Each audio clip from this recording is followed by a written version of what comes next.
Let's get ready to make some good old-fashioned hush puppies. Y'all, these hush puppies, they are so crunchy on the outside and the inside is just so fluffy and tender. And of course, it is so easy to make. So let's go.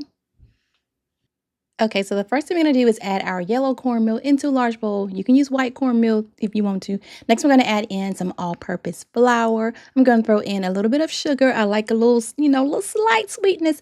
Then we're gonna add in some baking powder and some salt. And next, I have my seasonings: onion powder, garlic powder, Cajun seasonings. That's it. I'm not getting fancy with this. Just basic buttermilk hush puppies. That's all we're going for here. Okay, go ahead and just whisk this all around until everything is combined. We're gonna make like a little well in the center of our bowl here, which is kind of hard to do in a glass bowl, girl. But just make a little space in the center of the bowl. And here we're gonna add in all of our wet ingredients. So I'm gonna throw in an egg, which I probably should have put in last, but crazy child. Throw in an egg. We're gonna add in some buttermilk. You knew it was coming, buttermilk. Okay, so then we're gonna add in a little bit of melted butter.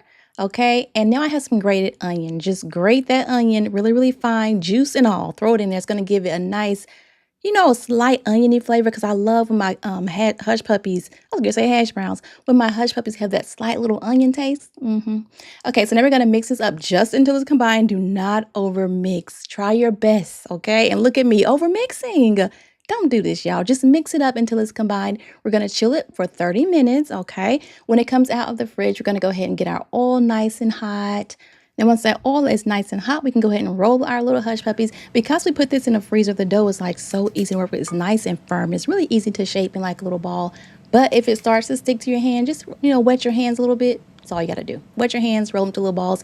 And you can work in small batches. That's the best thing to do. You can do a test hush puppy if you want to, okay? Just do one of them. Make sure your oil is nice and hot before you throw them all in there, But my oil was perfect, so I'm going to put my little hush puppies in there. I'm going to work in batches. Go ahead and let it fry up until it's nice and golden and brown, and then just flip it over so that, all sides get nice and golden. And when you're making hush puppies in the skillet, usually they all come out different colors. But if you want them to all be the same color, you can use a deep fryer. But, just like people, everybody's different colors. Oh, there it go. All nice and crunchy. Place them on a cooling rack, let them drain. And that's pretty much it. You have homemade hush puppies.